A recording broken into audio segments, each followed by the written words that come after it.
The reports arrived in sequence, but they no longer formed a pattern. Major General Friedrich Schultz stood over the operations table in the Forest Command Post east of the Saar, watching his intelligence officer mark new positions with careful precision. The marks were accurate. The problem was that they contradicted the marks from 2 hours earlier in ways that shouldn't have been possible. American forward elements had been identified near Saarbrücken at dawn. By midday, reconnaissance reported contact 30 kilometers east. The distance wasn't extraordinary. The speed wasn't impossible. What unsettled Schultz was that no one had observed the movement between those points. He had commanded divisions through France, through the opening phases in Russia, through the careful withdrawals of the past year. He understood operational tempo. He knew how armies moved, how they consolidated, how they prepared for exploitation. The Americans were doing none of these things, yet they were advancing. When his adjutant asked if new orders should be issued, Schultz realized he didn't know what those orders should contain. The defensive positions established that morning were no longer relevant.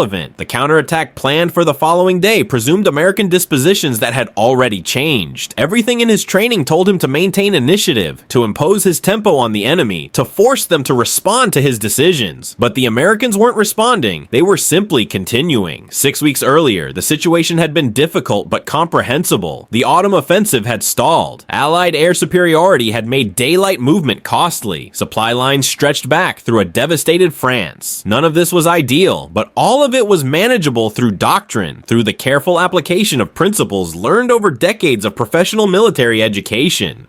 Schultz had graduated from the Kriegsakademie in 1935, had studied under men who had refined mobile warfare into a science. The principles were clear: concentrate force at decisive points, maintain operational flexibility, preserve combat power through maneuver rather than attrition, use interior lines to offset material disadvantage. He had applied these principles successfully for 5 years. They had worked in Poland, in France, in the early victories in the East. They were sound, they were proven, they should still work. The first indication that something fundamental had shifted came not from combat reports, but from logistics summaries. His supply officer reported that requests for ammunition, fuel, and rations were being processed normally through division headquarters, through corps, through army group. The paperwork flowed efficiently. The supplies did not arrive. When pressed, the supply officer explained that transport was being disrupted, not by air attack, which was expected, but by the fluidity of the front. Depots prepared for delivery found that the units they were servicing had displaced.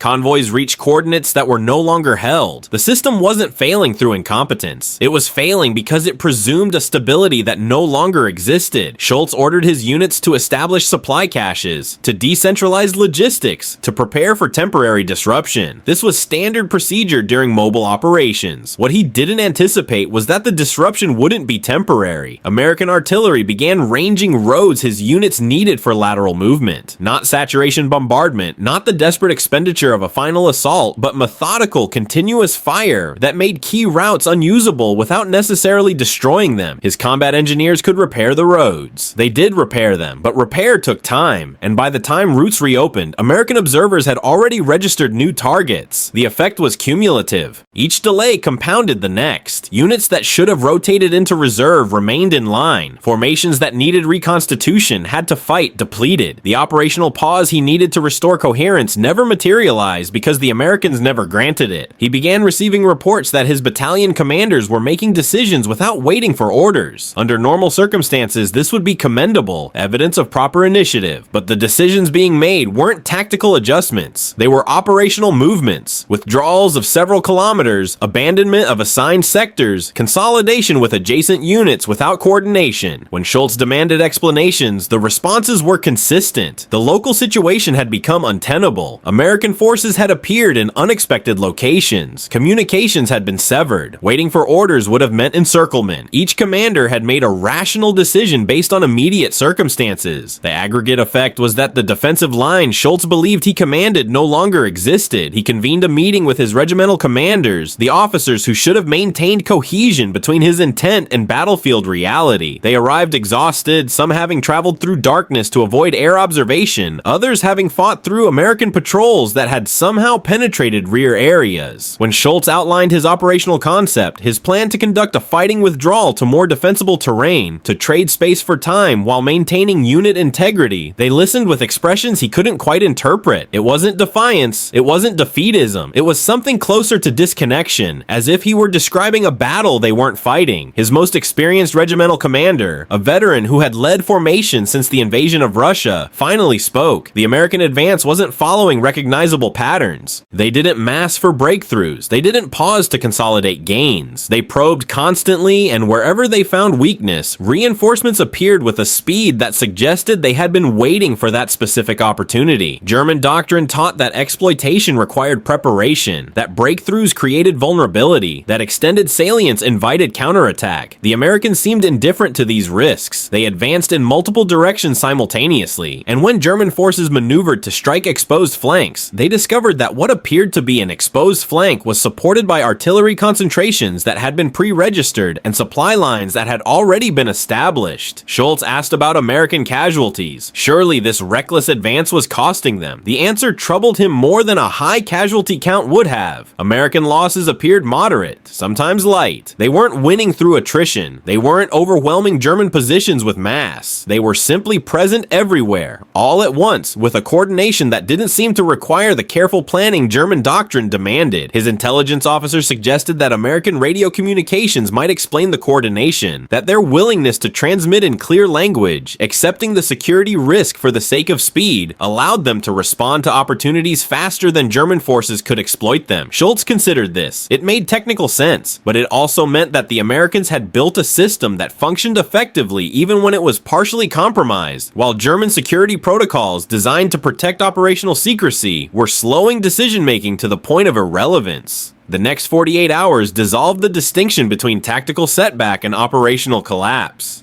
Schultz issued orders for a phased withdrawal, a textbook maneuver that should have preserved force structure while shortening defensive frontage. The first phase units reported contact during their displacement, not pursuit, which would have been manageable, but encounter battles with American forces that had somehow moved parallel to the withdrawal route. Some units completed their movement, others became decisively engaged and couldn't break contact. By the time the second phase was scheduled to begin, the first phase units that had successfully withdrawn were no longer where they were supposed to be because they had encountered American forces in what should have been secure rear areas. Communications degraded not through equipment failure, but through organizational disintegration. Battalion command posts displaced and didn't report their new locations because they were still moving when the next displacement became necessary. Radio operators transmitted situation reports that were accurate when sent, but obsolete when received. Schultz found himself issuing orders to units whose status he no longer confidently knew, addressing problems that might already have resolved or escalated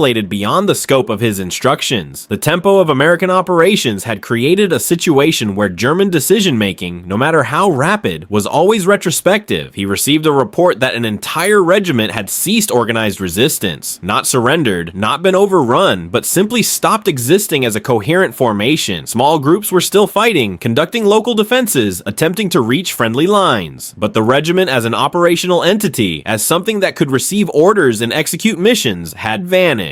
Schultz checked the map. The regiment had occupied defensible terrain. It had adequate ammunition. It had experienced officers. On paper, it should have held for days.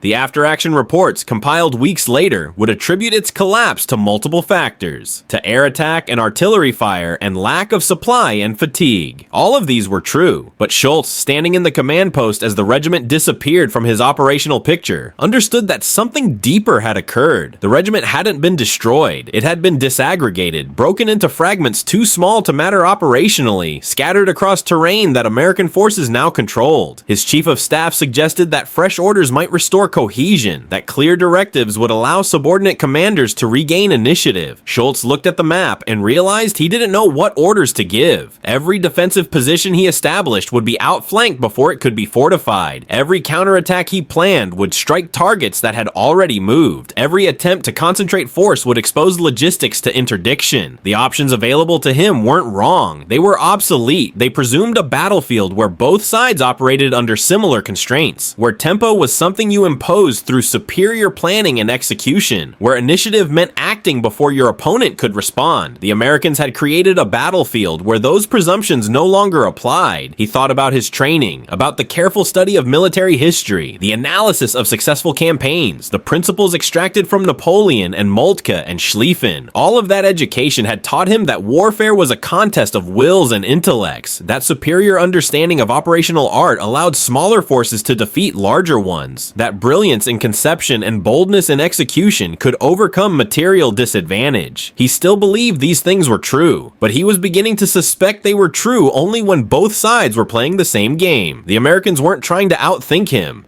They were outproducing him, outsupplying him, outsustaining him. They made mistakes, committed forces prematurely, exposed vulnerabilities that a properly resourced German army could have exploited. But those mistakes didn't matter because they could afford them. They could replace losses faster than he could inflict them. They could sustain operations longer than he could respond to them. They had built a system that functioned even when individual components failed. By the second morning, Schultz no longer controlled a defensive line. He controlled fragments, isolated positions held by units that were still following their last orders because no new orders could reach them. His command existed in theory. Division headquarters still operated. Staff officers still prepared situation maps. Communications equipment still functioned. But the thing being commanded, the operational entity that could maneuver and concentrate and respond to direction, had ceased to exist. When his corps commander radioed demanding an explanation for the deteriorating situation, Schultz found himself unable to provide one that made sense within the framework both men shared. He couldn't cite a decisive engagement he had lost. He couldn't identify a critical error in deployment. He couldn't point to a moment when everything changed. It had been continuous, cumulative, accelerating. He evacuated the command post just before American reconnaissance elements reached it, displaced to a position 15 kilometers east that his staff assured him was secure. It remained secure for 11 hours. The displacement itself consumed time and resources that might have been used to restore communications with subordinate units, to coordinate with adjacent formations, to establish some form of operational coherence. But remaining would have meant capture, and even a disaggregated division needed a commander. The new command post was established in a village that had been peaceful the day before. By evening, the sounds of small arms fire echoed from multiple directions, not close enough to threaten the command post directly, but near enough that everyone understood the situation was beyond control. Schultz drafted a report to Corps headquarters, attempting to explain what had occurred. The words felt inadequate. He could describe the events, the sequence of tactical reverses, the accumulation of local defeats, but that description missed something essential. His division hadn't been defeated in battle. It had been rendered operationally irrelevant. The Americans hadn't needed to destroy it. They had simply continued their advance, flowing around strong points, isolating resistance, making his carefully positioned forces into obstacles rather than threats. By the time he completed the report, he suspected the situation he was describing had already evolved beyond his account. That night, sitting in the cellar of a requisitioned farmhouse, Schultz understood what had happened with a clarity that felt almost revelatory. He had been trained to fight a war where success came from doing things better than your opponent, where excellence in execution created decisive advantage, where professional mastery of operational art determined outcomes. The Americans had built a military system that functioned adequately at massive scale, that could absorb inefficiency and waste and error and still generate overwhelming combat power through sheer throughput. They didn't need their tank crews to be as skilled as his. They needed enough tanks that skill differentials became statistically insignificant. They didn't need their officers to demonstrate Clausewitzian brilliance. They needed enough officers that local incompetence could be contained and bypassed. They had industrialized warfare in a way that made individual excellence less decisive than systematic adequacy. This realization didn't come as anger or despair.